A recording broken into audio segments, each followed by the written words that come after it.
Hi, everyone, and thanks for joining us here on CBS News 24/7. I'm Lindsay Reiser, and we are following breaking news out of New Orleans.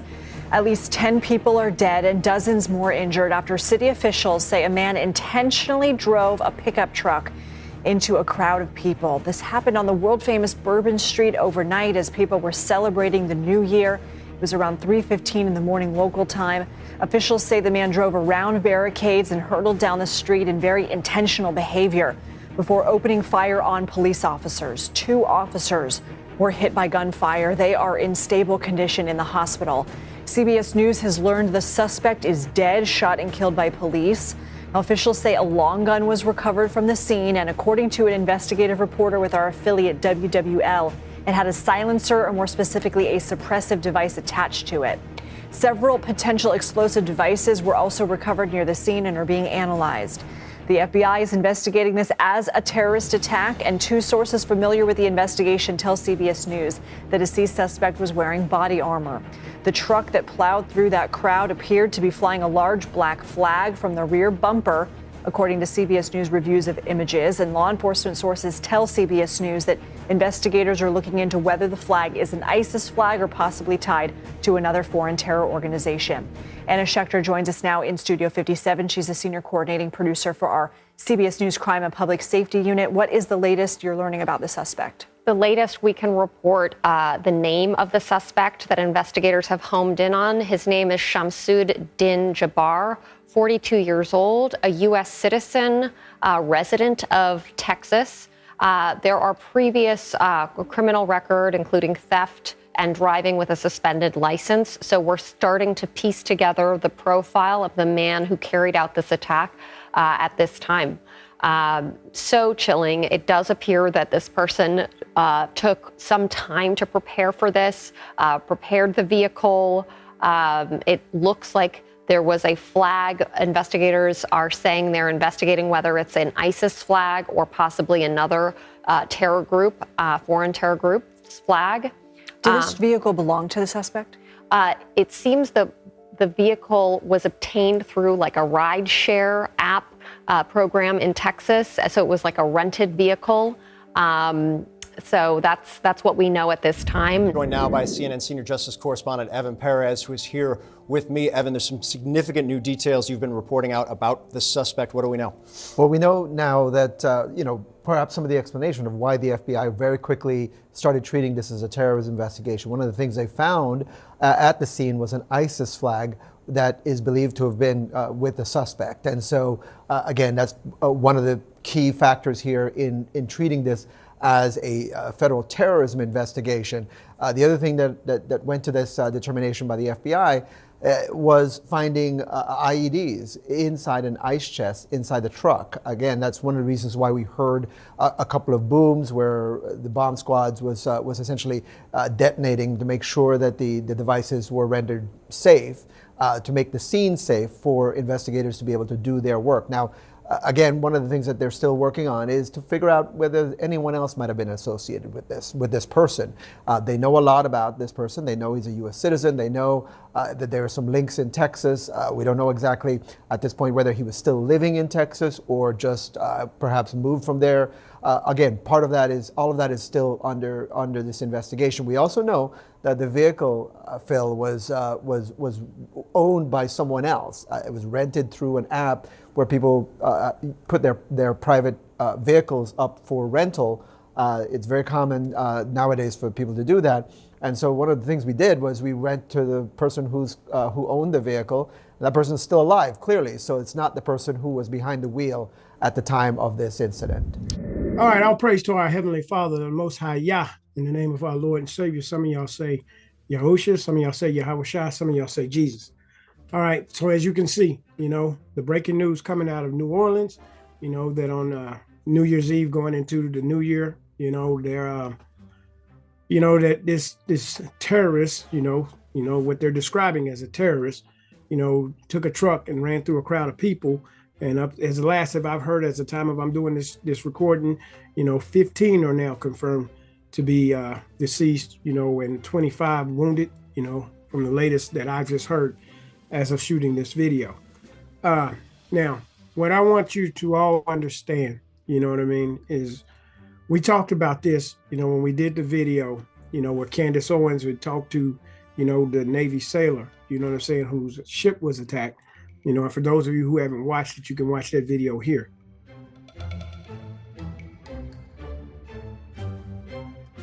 But we talked about, false flags attacks, right? And so I'm not saying in any way that what happened down in New Orleans was a false flag, that it wasn't legit. I don't know. I wasn't there. But I'm not saying in any way that I agree or believe what mainstream media is telling me, right? Everything that they say, I now take with a grain of salt. And the reason why I'm going to show you why I take it with a grain of salt is because, in, this course of American history, anytime the United States wants to go into war, right, there's an incident that has to take place, in order for them to get the people on board to support going to war, right? And you're going to see that in this video. But first, let's go, and I want to, dig back into the narrative that is being told right now about, this driver who went into this crowd, and ran through and killed, a bunch of people. And if this is really legit, to the families of those people, my sincerest condolences. All right, but let's keep going. Let's go and let me show you an article. All right, so this is what is being reported on Sky News, right? And this is out of the UK, okay? So you see what they're saying. New Orleans truck attack suspect identified as Shamsu Din-Jabbar as ISIS flag and weapons recovered, okay? So they're saying that this guy, they found the ISIS flag, even though what we're being told here is that, they're investigating whether or not it's an ISIS flag, okay? But this is what we're getting from, over in the UK. Improvised explosive devices were also found after the attacker was killed in a shootout with police. All right, when we go down here, the suspect in the truck attack that killed at least 10 people in New Orleans has been identified as Shamsu Din-Jabbar. The 42-year-old who was shot dead was named by the FBI, which said he was an American-born citizen from Texas, okay? It came as a photo of the suspect emerged via a criminal history for Shamsu Din-Jabbar obtained by Sky's U.S. network partner, NBC News. Okay, the truck plowed through a crowd celebrating the new year early on Wednesday. Okay, and as you can see, this is, supposed to be the suspect, who actually drove into the crowd, Shamsu Din-Jabbar. All right, and you can look and see, his skin tone and his complexion, right? Now, so as you can see, if you're a black Muslim over here in America,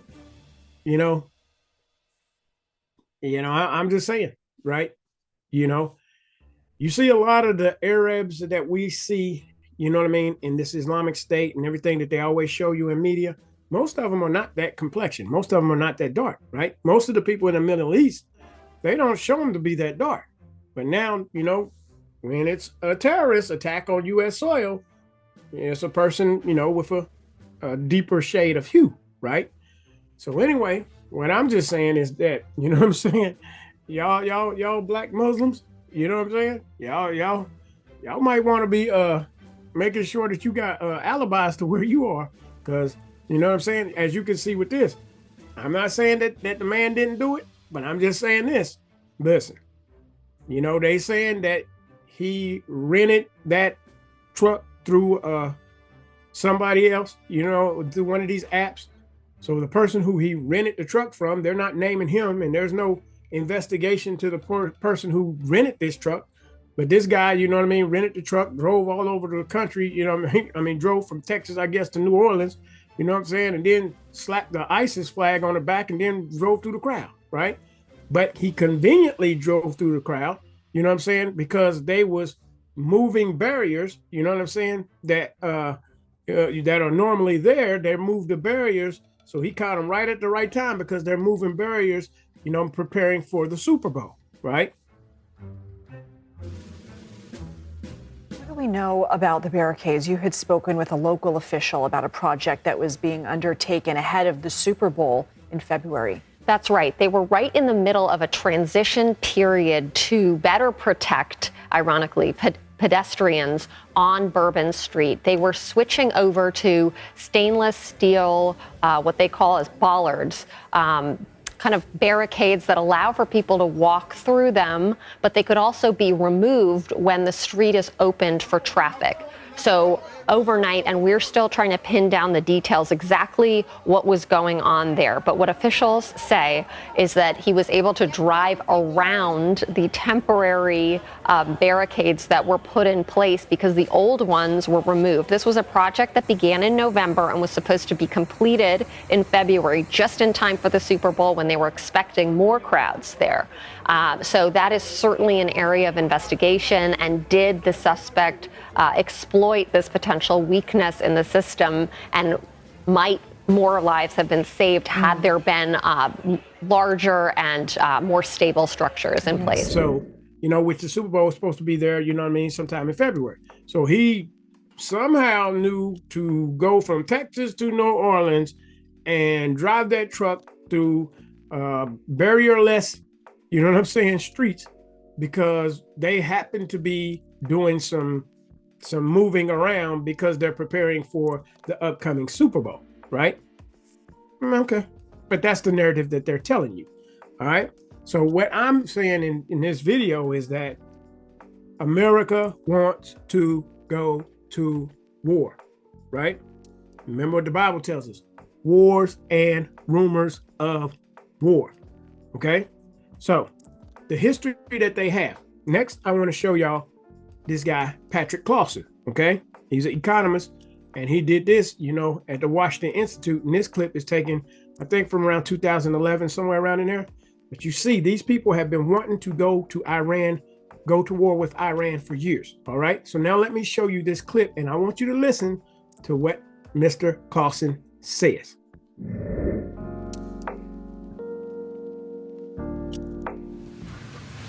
I frankly think that crisis initiation is really tough. And it's very hard for me to see how the United States president can get us to war with Iran. Which leads me to conclude that if, in fact, compromise is not coming, that the traditional way of America gets to war is what would be best for U.S. interests. Some people might think that Mr. Roosevelt wanted to get us into World War II, as David mentioned. You may recall we had to wait for Pearl Harbor. Some people might think Mr. Wilson wanted to get us into World War I. You may recall he had to wait for the Lusitania episode. Some people might think that Mr. Johnson wanted to send troops to Vietnam. You may recall we had to wait for the Gulf of Tonkin episode. We didn't go to war with Spain until the until the Maine exploded.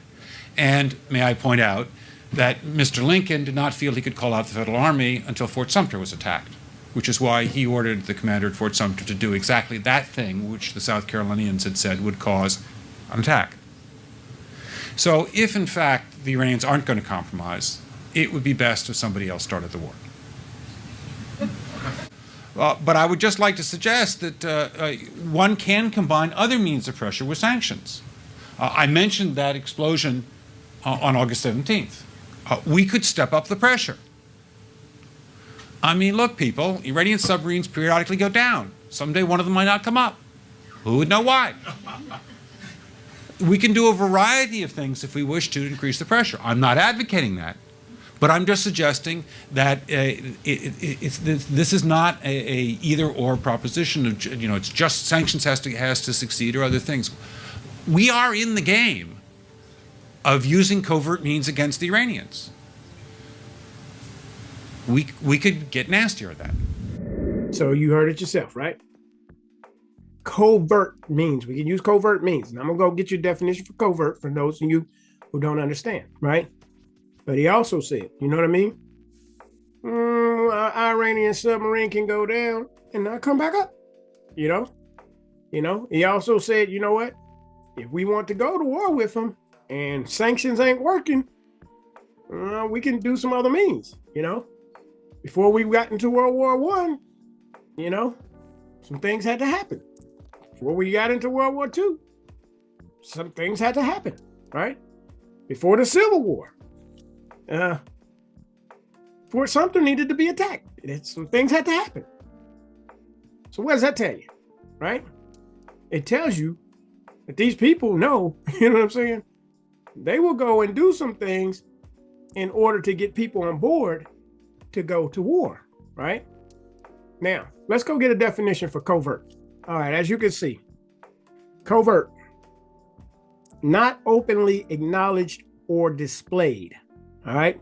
Covert operations against the dictatorship. So in this example, if we are having some operations against the dictatorships that we want to overthrow the dictatorship, we will do things that are not openly acknowledged or displayed. We basically do things and hide our hands, right? So now you basically understand what covert means is that sometimes people, these governments will do things, and especially in the case of a false flag, well, they'll be the one who's doing something, but they will blame it on somebody else. So, what we talk about false flags in that one video with, Candace was talking about is if I was to go and, go break into your house, and instead of flying my flag, Brother Tim flag, as I walked in that door, I'm going to, fly a flag with your name on it, so that when people see the flag, they won't think it's Brother Tim, the country of Brother Tim, they'll think it's your country, right? Because I got your flag, right? So I'm making it look like it's you who's doing something when it's really me. You see what I'm saying? So this is all we're talking about when you talk about false flags, when you talk about covert means, and this is a lot of how the United States has gotten into war. Now you see, it's always about Israel and Iran, okay? This next clip I want y'all to see, when Jesse Ventura, right, went on Piers Morgan's show when Piers Morgan was on CNN, and you're going to hear him talk about, all of these different false flags. And in this instance is what got the United States into war over there against Saddam Hussein, right? The war in Iraq, where they were saying, first they said that bin Laden flew all of those planes into the building, but but after that, it ended up being, Saddam Hussein, has weapons of mass destruction, and the United States went, into war with Saddam Hussein, even though they said bin Laden was the one who orchestrated the attack to blow up those buildings, right? But anyway, let me let you see this clip of what Jesse Ventura says and listen to how Piers Morgan, this is what we talk about with the media. The media is there to tell you what to believe, okay? Because if you notice, I have been looking at all these clips on this attack, this New Year's Eve, New Year's Day attack. I haven't seen any truck driving through a bunch of people. You telling me that, but I haven't seen anything. Now, knowing that all of these people are out there with cameras, everybody got cameras now on their phones. And you mean to tell me nobody took their phone and spun it around and videoed this? And then the FBI is on the scene immediately? All right. But now I want y'all to hear what Jesse Ventura says, especially when the FBI shows up on the scene immediately. Check out this clip. Jesse, what would you have done on September the 12th, 2001? What would you have done if you'd been president? What would I have done? Yeah. I would have done a legitimate investigation to find out what exactly happened on 9/11. How did they know who did this so quickly like they did Lee Harvey Oswald?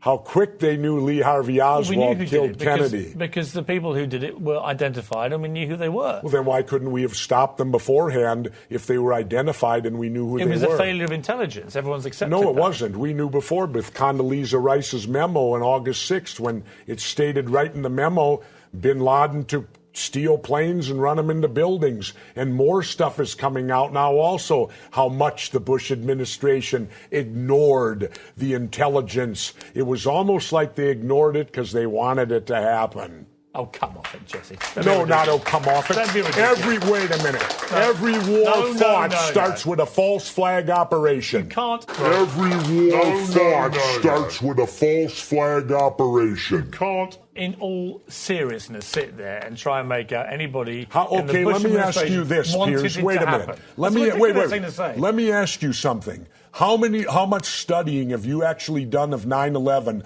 other than what the government's told you and what mainstream media has told you? I've been studying it 4 years. I was editor of a national newspaper. I've talked to people. Wait a minute. In depth every day for Really? 5-6 months. Really? So I know a lot about it. Well, and one then thing how I do come? know is, let me ask you this you then. cannot say that any member of the Bush administration knew it was going to happen or wanted it to happen. It's a ridiculous thing to say. Ridiculous. Okay, let's talk about your BBC.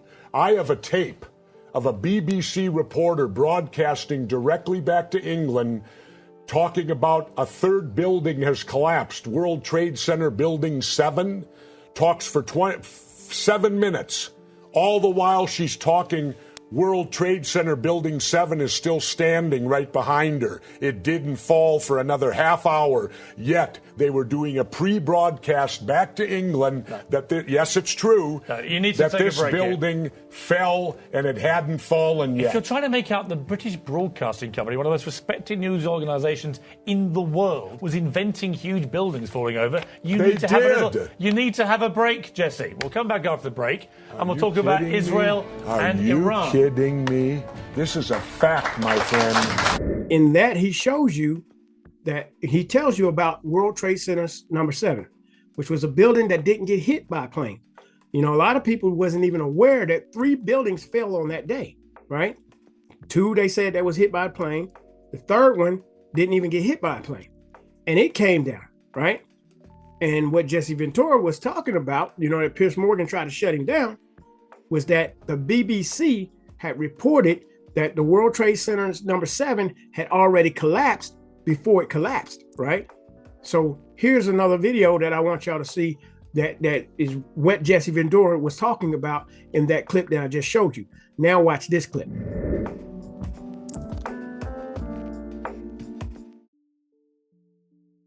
York have been hit by airplanes. In Washington, there is a large fire at the Pentagon. The Pentagon has been evacuated.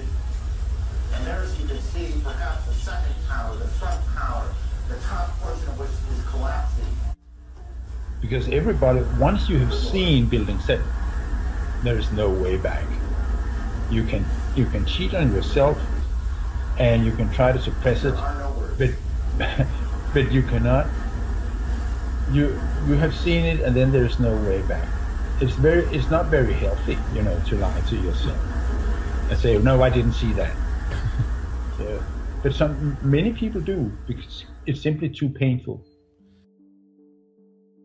Now, more on the latest building collapse in New York. You might have heard a few moments ago, I was talking about the Salomon Brothers building collapsing. And indeed it has. It seems that this was not a result of a new attack. It was because the building had been weakened during this morning's attacks. We'll probably find out more now about that from our correspondent, Jane Stanley. Jane, what more can you tell us about the Salomon Brothers building and its collapse? Well, only really what you already know. Details are very, very sketchy. As you can see behind me, the Trade Center appears to be still burning. We see these huge clouds of smoke and ash, and we know that behind that there's an empty piece of what was a very familiar New York skyline, a symbol of the financial prosperity of this city, but completely disappeared now, and New York is still unable to take on board what has happened to them today. Presumably there were very few people in the Salomon building when it collapsed. I mean, there were, I suppose, fears of possible further collapses around the area. That's what you would hope, because they don't really know where to turn. That's the very sad thing. I think there's going to be a lot of very, very traumatized people that has hit them very, very hard. Jane, I think many of us, when we heard the news, perhaps on the radio earlier today, were completely flabbergasted by it and just couldn't comprehend it. I mean, it almost sounded too far-fetched. I was wondering what it's felt like for you being in Manhattan. Well, unfortunately, I think we've lost the line with Jane Stanley in Manhattan.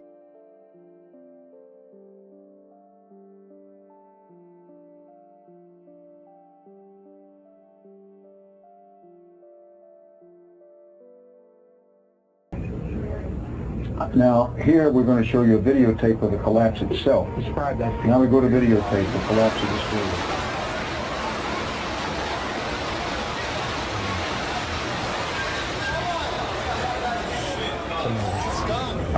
amazing, incredible picture word.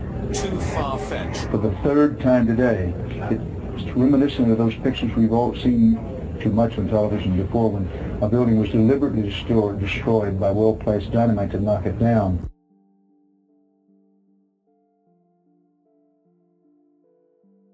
See what you see and not what you're supposed to see.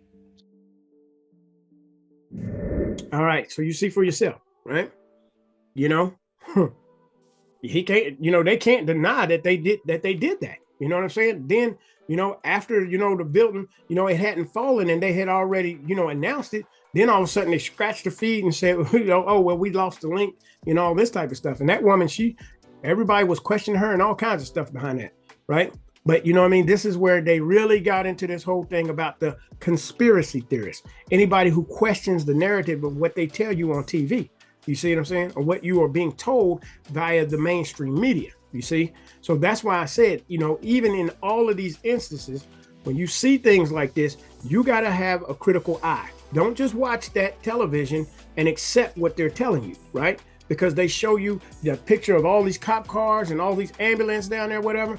I still have not seen no truck with a black flag hanging off of it running through a bunch of people. I haven't seen that. You see what I'm saying? And in this day and age where a bunch of people got cameras, right? You know what I'm saying? In their pockets and then on their person, you know what I'm saying? Hey, don't just tell me something, show me, right? Because y'all have been known to tell lies, okay? You know what I'm saying? And so, and another thing, anytime they go get these witnesses, you know, these witnesses act like, oh, you know, they so crying and whatever, no tears ever drop and all this type of stuff. You know what I'm saying? But then, you know, it's like they're so emotional. And that's why I said all this stuff is always to pull on your emotions, right? So now I want y'all to see two of these witnesses and you look at it critically, you know what I'm saying? And see if they really emotional, because, you know, when you crying, you sobbing, a lot of times it takes you a while to, you know what I mean, to gather yourself when it's real tears, you know what I mean? But when you're sitting up here acting, you know, it's awful funny. You go from 1 minute being all emotional, next minute you talking normal, you know what I'm saying? But anyway, check out these next couple clips and then we'll come back and close.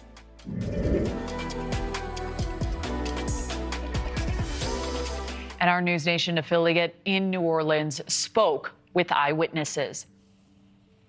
Out here again today, you said you didn't sleep. Why are you here right now? You're staying in the Astor Crown Plaza, and what made you guys come back today this morning? We just needed to get out for a minute, go get a drink, and smoke a cigarette. You know, simple things. Yeah, simple things. Yeah. And you described that it was mass chaos. What did it sound like? The sounds. I can't. The screams of those girls. And I can't get them out of my head. I'm sorry. It was bad. I mean, it was just like this explosive impact, loud and like the crunching. Yeah. Just the sound of metal, and it almost sounded like gunshots too. I mean, it was just this loud, huge boom impact. Yeah, that's not something that you get over. That's not something that's going to be easy. But make sure you guys take the time you need, take care of yourself, take care of each other, and maybe your message to, you obviously love New Orleans. You're from Alabama. You come here often. I mean, what do you want to tell people about New Orleans after this tragedy? This is a beautiful city. It's one of my favorite cities on earth. And it's sad though to see the crime rate, and you know, you have to be careful and vigilant about where you go, but it is a beautiful place to come, and there's so much, you know, so many fun things to do, and I hate that this is now going to have, you know, an effect on their reputation when it comes to tourism and everything else. You know, but you guys are going to come back, though. Absolutely. Absolutely. Witnessed this horrific event firsthand. Jimmy Cothran, he has lived in New Orleans for 15 years. Jimmy, first off, I'm so sorry what you have been through. I'm sure you were still processing this. Tell us what you saw. About 3 05, 310 this morning. Me and my friend were heading from Lower Bourbon towards Canal. We seen up towards Crystal Burger and all that there was just a lot going on. And so we ducked off into a nightclub real quick. And within 2 minutes of walking in, 4 or 5 girls come running in, push past security and hide under tables. Me and my friend living here, kind of knowing what's what and things that have been on the news, we didn't take any chances. We ran upstairs to the balcony area that we knew was there. And when we got up there, it wasn't anyone chasing anybody. It was just unimaginable casualty. I mean, just the disfigurement and the bodies strewn, something you can't unsee, you'll never forget. Directly at our feet was definitely a mother, twisted up, obviously deceased. We counted around 8 bodies very quickly, right in our area. One gentleman crushed, had tire tracks across his back.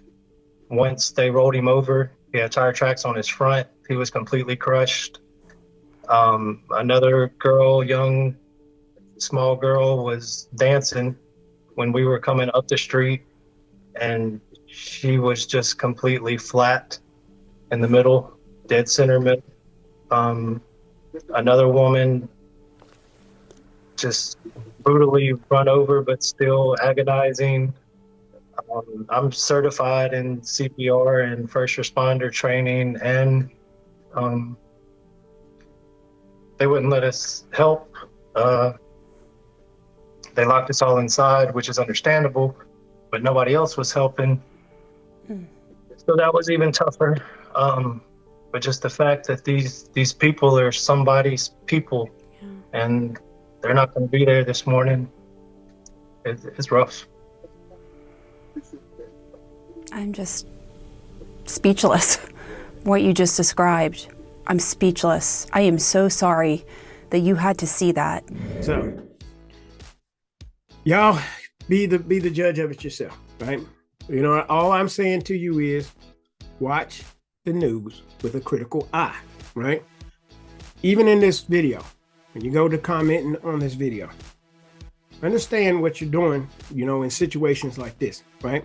Because if you comment and you make a bunch of comments, oh, the government, this, but whatever, understand these people might be monitoring the heck out of me. I ain't even gonna lie to you, you know what I'm saying? You already know.